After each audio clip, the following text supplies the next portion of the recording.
Well, hello everybody. Thanks again for joining us for another edition of Stay Plugged In's Spincast. Joining us today, we have Doc HASKELL from Boise State University.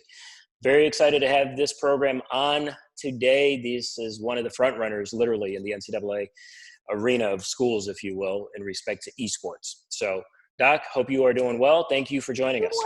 Well, thanks a lot. This is going to be cool. Good deal. Good deal. As we start with every Spincast, if you don't mind, if you could just tell us a little bit about yourself, your journey into esports, if you will, as well as obviously your current position, what led you to there? I'll try to give you the Twitter length of this. I'm entering my 14th year as a professor at Boise State. Before that, I taught about 8 years of high school. I'm a guy who's always been in the collegiate space in games and education. I was in the Department of Educational Technology, but about 3.5 years ago, I decided I was going to just just do a little research on a keynote. That was, I'd been doing some different topics. I'll do gaming clubs. And what I discovered was that folks like Kurt Melcher and AJ Dimmick and Mark Deppy had already kind of moved down this road to these large collegiate esports programs and had paved the way for other schools to come in. And I kind of had that moment like, crap, I have to tell people about this. Now I have to tell my folks, because it was a gold rush moment. There weren't that many schools in. There was an opportunity to build degree programs to keep and attract students. And a varsity esports program was a way to do that. And in the process of telling everybody at the university, hey, you should look at this, I ended up with that, placard on my door. Gotcha. Which should remind everyone watching, if you've got a good idea, keep it to yourself. Understood. Yeah. Let's roll with some of the things you just mentioned there. Some of the degree programs and the academic side of things, especially for my audience. We're going to hopefully get a number of high school students, parents to kind of see this, and they think of the gaming side of things. And there's certainly a difference between gaming and esports. Yeah. But the academic portion is really something that I think is a critical component. So if you can talk a little bit about, what does Boise State offer there specifically?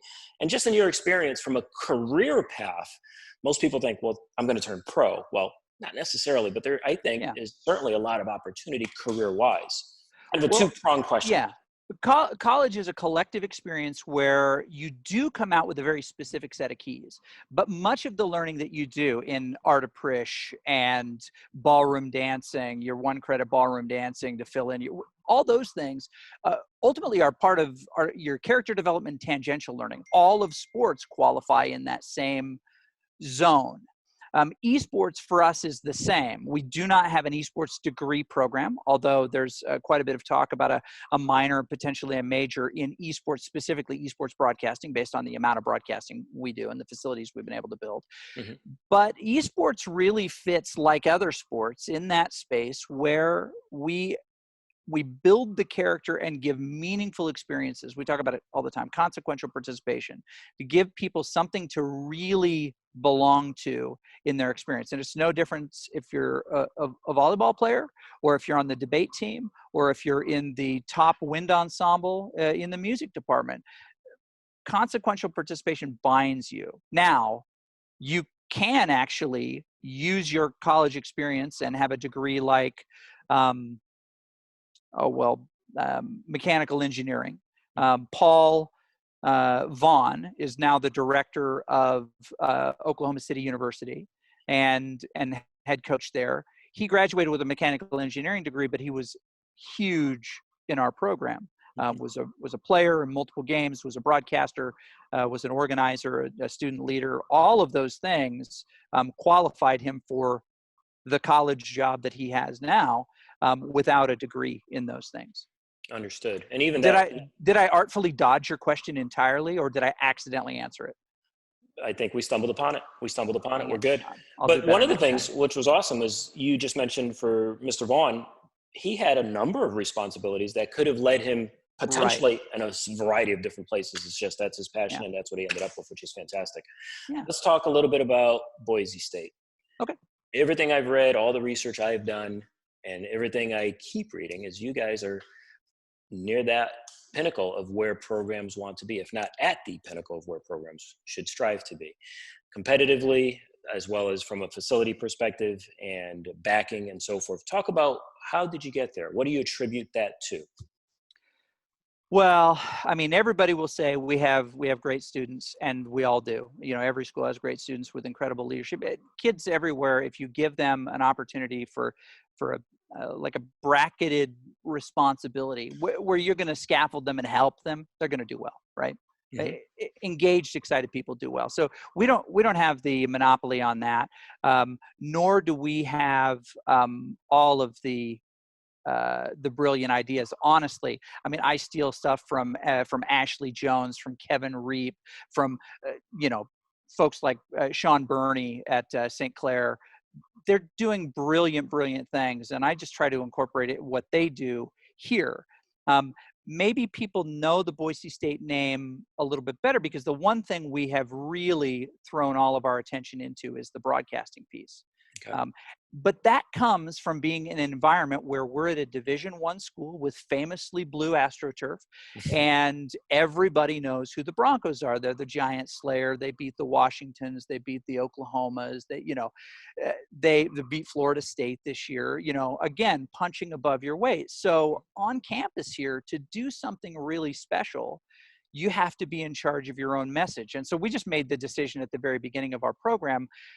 We could incorporate and try to get other people to come in and film and tell the story, or we can just own that piece of it, as bad as it would be in the beginning. But then at least we'll be able to share our story, be able to edit together that 30-second piece that goes in the Dean's Council meeting about what happened over the last month, to be able to really connect with and find our own financial support in the community with sponsors, people who would sponsor broadcasting. The broadcasting for us is the vehicle that we needed on our campus to be successful. Now, that may not be the same at Illinois Wesleyan, right? Callum Fletcher's there. They may not need that because they're already a top program. But when we've got a Division I football team and a great athletic program all around, we have to be able to tell our story in a unique way, and we've been able to do it. And so what's special about us, we were the redheaded stepchild to start with, and had to win American Idol, as it were. Got it. Well, obviously you've steered your program in a very, very solid direction. And you talk about all your other programs. The Statue of Liberty play, if I'm not mistaken, is something that I will always remember. So I'll share with you, we worked for a long time. We're not Boise State if we don't have a trick play. We worked for a long time. That's right. On another play we call the Statue of Misery. Now, those folks who know Overwatch will appreciate this. It is King's Row, first point attack. You Symmetra, Bastion, Sigma, and a host of others. You teleport the Bastion to the top of the statue, and just rain death and destruction down onto anybody who's getting that point. We actually won our conference championship last year on a trick play. It's not the Statue of Liberty, but the Statue of Misery. I love it. It's no different. I love it. I love it. You guys are the giants that need to be slayed now. You guys are reverse roles, certainly in this program. So talk about the students that do come on board. Scholarships. Is that an opportunity and availability? And if it is, from a recruiting perspective, let's just talk about twofold. What you look at from the university level looking down, but also what the students should be aware of, as well as their parents. How do they find out more? Okay. So, the number has continued to bump because we continue to find partners who are very interested in helping us tell the story. Next year, we will, 2021 school year, we'll give $100,000 in total scholarships across our esports group. And that allows students who might not have chosen to come here to come here, but it also helps to sustain the kids that we've got active in multiple projects. They might be a player, but they also stream, or do some work for us in the production. It helps us mitigate the cost of college. There are very few full rides in collegiate esports. People should know that. They tend to come almost exclusively at small privates who can make those decisions at the top level. without comparison. And I'm not throwing anybody under the bus, but Drew at Columbia College does great work there. They were able to carve out X scholarships and X housing requirements based on institutional directives that they had. They used esports to kind of fill some other, and they've done great work. Maryville, Harrisburg has done a fantastic job. I love Chad Smoltz out there. Smeltz, I said Smoltz. He's not a pitcher. Does great work. But they've been able to build lots of their programs with really high level institutional support. Again, the blue field and football make it so that we do it differently. Not every school is going to be able to give you that full ride experience. So we're looking first for great people who qualify to go to our institution. I get emails all the time from kids saying, "Hey, I really want to come there. I'm really interested in coming there." I say, "Great. Have you applied? Have you looked into it?" "Well, my grades aren't so great." And then we kind of have to stop the conversation there and say, "Well, you've got a year. Where are you at now?" Because there is a bar to clear to get into a school. We're not just inviting you to come play here, and the cost of it is you have to go to class. We're not interested in those folks. We want great gamers who are either on the back end of what was a professional attempt, right? Attempt to go professional, or to be a professional player, and now they want to backfill their knowledge and ability and skill sets in the collegiate space so that they can get the kind of jobs that they want as a professional gamer. I mean, I'm a professional gamer in a sense. There are lots of different ways to do that. But we're looking primarily for students. So if somebody's going, okay, my child is really, really good at a number of games, or say they're really good at Call of Duty, say they're really good at Apex, right? Some of these battle royale games. Being a good student is really, really important if you want to go to college to be a gamer, but also being really, really good at a game that lots of universities play, and being at the top level of that game is part of it. There's not as many bowling scholarships as one might imagine, and that's because there are very few institutions that offer those. So you have to play the game that lots and lots of schools are playing if you want to have a scholarship. Understood. Does that help? 100%, 100%. And just in some of the names you've dropped, for example, just kind of going off of that, whether it's Harrisburg in the Pennsylvania area, or Deppie, who's over at California, Irvine, et cetera.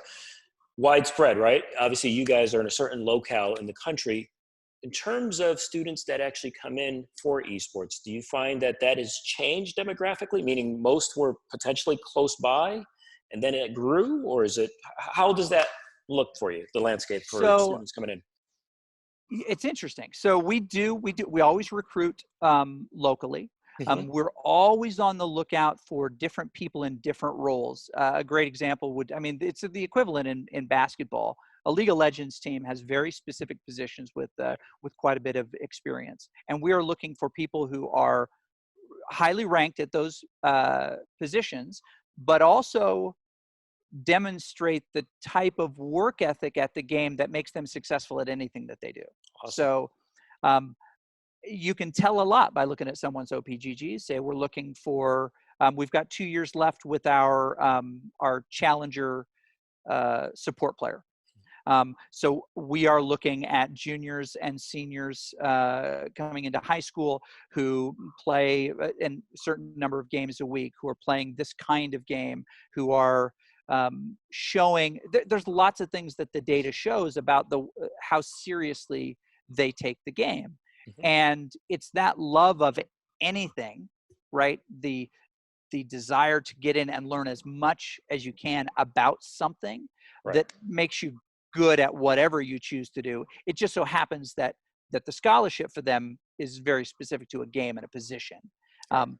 But those traits are often instilled at the family level, and you'll find as you look, at these folks, like, so tell me what else you were good at. Well, I was in juniors fencing until I was in 8th grade, and I was a regional champion, and I went up for a national juniors, and you're not surprised, because anything that they put their mind to, they've developed or had supported the ability to continue to work at something to excel. Understood. It's not Understood. just the love of it. Yeah, Does that, understood. does that And help at all? 100%. And that's like any sport, frankly. I mean, Mm-hmm. if you love baseball and you put the work into baseball and you have Yeah. talent there, well, that's going Yeah. to show to a number of recruiters as well that, hey, this is a kid that can easily fit into our program. It's a good kid, has good grades, has the work ethic we're looking for, and is a good Yeah. teammate. So Yep. just transition that into esports, and it's the same model. But let me reiterate this as well. There are lots of games that will never be popular college esports. We may Correct. play Call of Duty, but that's a title that gets reissued every year. That's a Right. really, really difficult thing. Yep. For colleges, we're most interested in who are we going to play and what does the structure of that look like, because ultimately it's a spectator, sport, and it's a viewer sport. So we're interested in who we're going to play, and with apologies to, I'll make up an amateur team name, Sly Saints. Mm-hmm. No one cares when we play Sly Saints. Right. Honestly, not that many people care when we play a Slippery Rock, which is a great university, especially in League of Legends. They do care when we play Oklahoma. They care when we play Washington. They care Right. when we play Oregon. So we're looking for schools of our ilk that play the games that we play, team games. Understood. Speak on that a little bit in respect to the games that you do compete at a high level. Yep. What are some of those titles that really set you guys apart in respect to the competitiveness? We started with 5, and just to kind of, illustrate how esports will always change. Mm-hmm. We started with 5, and there were League of Legends, Overwatch, Rocket League, Hearthstone, and Heroes of the Storm. Our Heroes of the Storm famously was removed as a competitive esport from Blizzard's portfolio about a year and a half ago. Billy Sprout at TESPA did an amazing job keeping that going a little bit longer, but there just aren't enough players, aren't enough competitions, aren't enough schools playing it. We elected to move that one to what we would just describe as a supported status. So for us, there are varsity games. We offer scholarships in them. Broadcasting, but they also, for us, our students meet the same NCAA requirements as our football players, basketball players, volleyball players, but that's by choice. So it's 20 hours a week, 24 weeks of contact, all of the things that we can mirror, we do. The supported games are organize yourselves. It will help you with a little coaching here or there, but really you're on your own. But we will support you with the stage. We'll help broadcast it. You'll play as our official, version in these collegiate ones. But so other games like Rainbow Six, Hearthstone next year will become a supported game, but not a varsity game. We won't seek recruits in Hearthstone. Valorant will begin next year as a supported game, and we'll see how it goes. Yeah, right? No We'll see. Apex, Fortnite, those are examples of supported games that we don't have the same requirements for, and we don't recruit for, but we enable to do good stuff here. Understood. Does that help a little bit? So, completely. Our 3 titles, our 3 varsity titles right now are Overwatch, League of Legends, and Rocket League. Yep, understood. And they have staying power too. So yeah, no doubt about it. They've been around, and they're visually something that parents that haven't been around gaming too much can pick up somewhat quickly, especially Rocket League. Rocket League is the easiest one. Yeah. But that's great simply from the perspective of, again, you look at any traditional sport, and while you may not be a varsity player on the basketball team, you can probably go to the gym and join up an intramural team and provide the same type of support and everything else. But the yes and to that is that if you're on an intramural team, but you get to play in the arena. Correct. And we're going to broadcast you. So you're responsible for yourself. There are some expectations about behavior and support. We're going to support you as, and it's in general that there's a great term for it.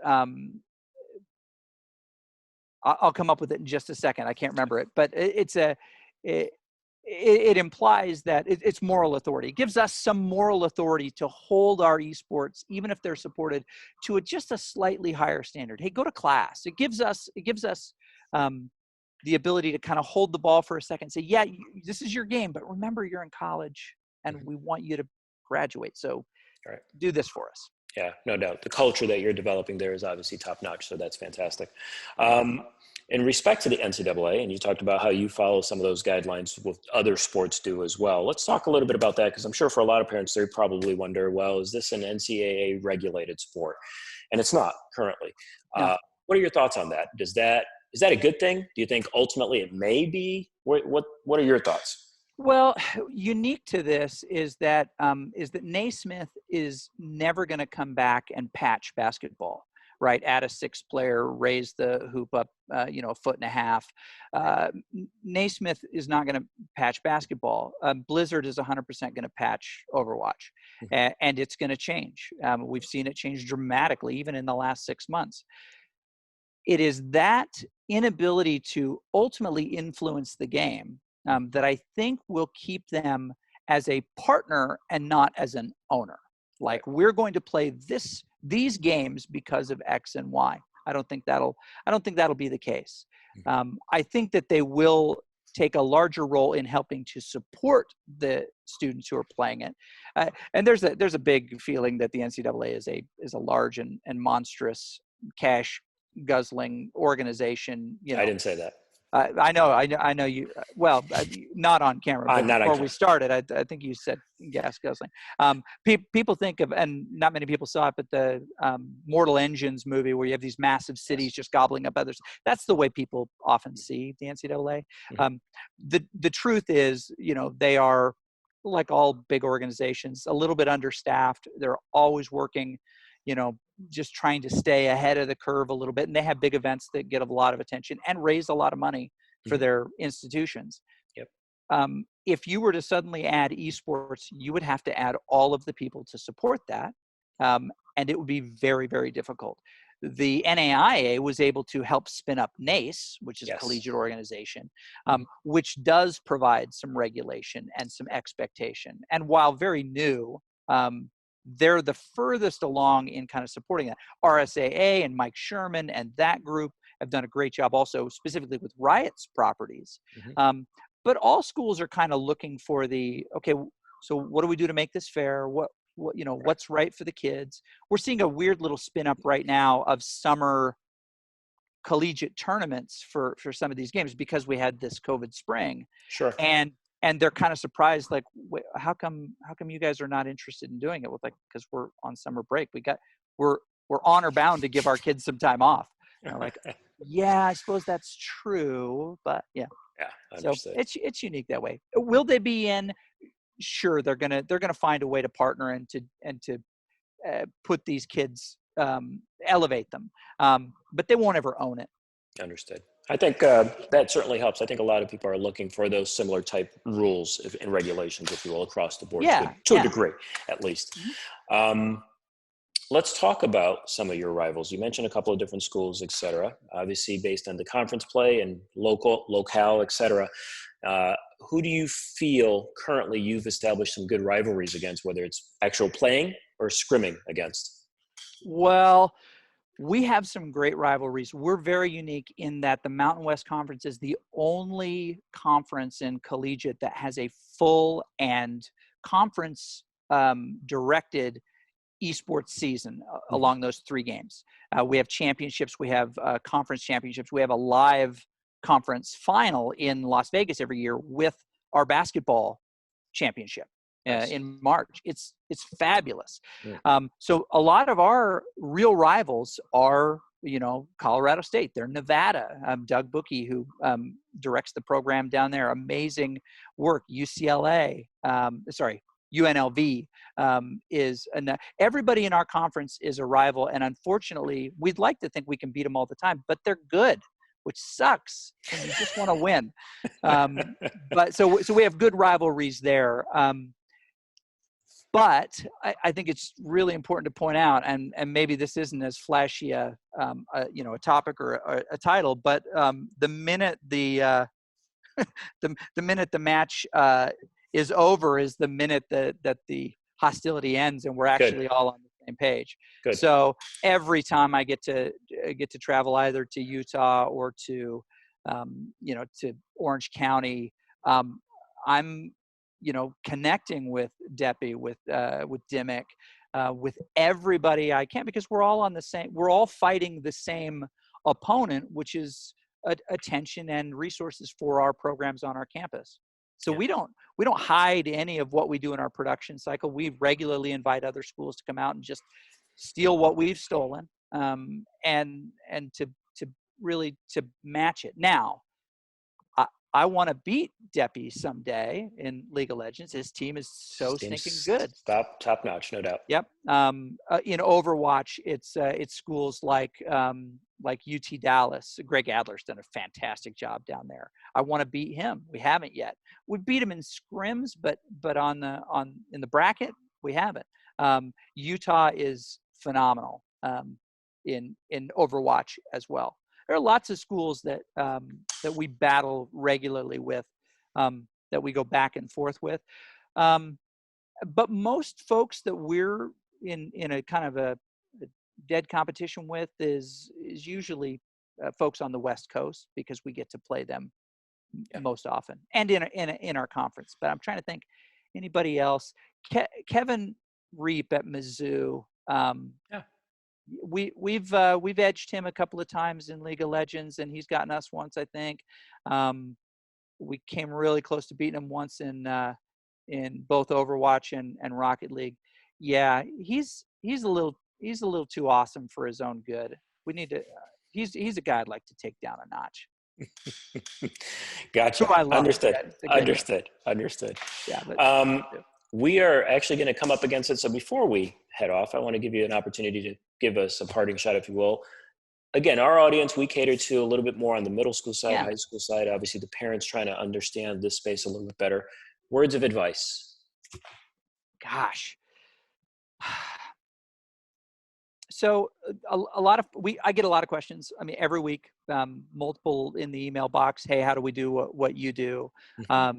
And the truth is, I'm in the arena now, which is an amazing space we get to use a lot. We have to retrofit now for COVID to make some changes, some 6-foot changes. Right. But we started with basically a converted classroom, barely converted classroom, no computers, just a name on a page. And we just kept doing the next thing. Lots of high schools are like, we'd love to be able to do this. Find somebody who will just be your go-to. Find your faculty member who will help get space for you. Find a faculty member who will contact IT. Students are the reason we do everything on our campuses, whether they be high school or college. It is the permanent fixtures at that institution that can usually shake those things loose for the students. You got to couple those things. If you're a student who wants to have a League of Legends team or a Rainbow Six team at your high school, find the person who's going to let you use their room. You're not going to get, $2 million straight out of the gate to just build the, and we haven't. We've had to fight for every little bit of that, and find great partners along the way who believe in it and want to do it. So start where you're at with whatever you're at. I mean, esports loosely defined is a group of your people playing a group of other people in a game that you both have. Right. And if that's Roblox, if you start with a Roblox team, you've got an esports program. Yeah, no doubt about it. And I've seen that just in some of the podcasts we've done, just the passion from students that we've interviewed that, they're heading up the program. We're like, this is our second year. I started and blah, blah, blah. That just has to be what drives you. You love to do it, go for it, and you'll find your support system, I'm sure, over time. So Doc, again, sincerely appreciate it. This is awesome. This is awesome. I wish I was there based on that scenery. Are you kidding me? Look at back here. Look at what I have. Look at what you have. You've got a sign here. This space is pretty cool. And when we get done, I'm going to go play some asteroids, I think. You're killing me. Absolutely killing me. Yeah, I'm going to go get a glass of water. You rock that trip. I sincerely appreciate your time. Folks in the audience, hope you enjoyed this broadcast. We'll stay plugged in. Spincast for today. Doc Haskell, Boise State, go Broncos. Let's catch up again. Let's see how you guys are once we hopefully get past this COVID-19 in the fall. I'd love to just touch base and make sure things are going in the right direction, give more information to our audiences as we can. So again, Awesome. sincerely appreciate it. Thank you. All the best. Thank you.